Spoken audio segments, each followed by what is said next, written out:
going to be a stretch for your internal rotation of your hip, but we're really going to try to access the IT band and TFL area of the outside of your quad and leg. So just know that we're going to try to feel that out as we stretch.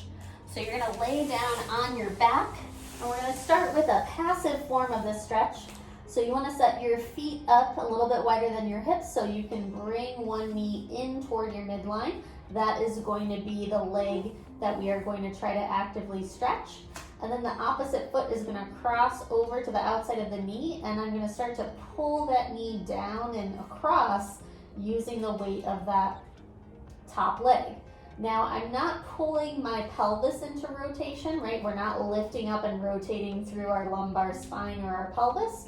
We're trying to keep both sides of the sacrum grounded into the floor and just isolate internal rotation of the hip. And you probably will already feel a nice deep stretch in the outside of the hip, glute, and possibly your quad.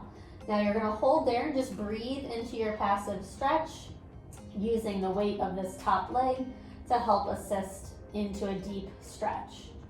Hold the stretch for at least 90 seconds, up to 2 minutes.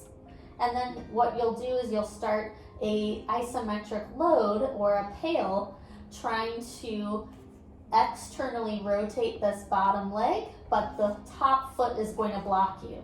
So I'm going to keep pressing my top foot into the outside of my knee as I try to bring this bottom knee out away from my midline. And I want the amount of effort in both legs to be equal, so that way nothing actually moves. And that's why it's going to be an isometric. And we're going to hold, maybe building up to 50% of your maximum effort for the first rep, and hold that contraction for 15 seconds. After you hold for 15 seconds, you'll release that isometric and try to pull your knee a little bit further into a deeper range of internal rotation. So trying to still keep this hip and sacrum grounded into the floor and try to pull the knee a little further across. And then you're gonna take another 90 seconds holding in this new range of motion.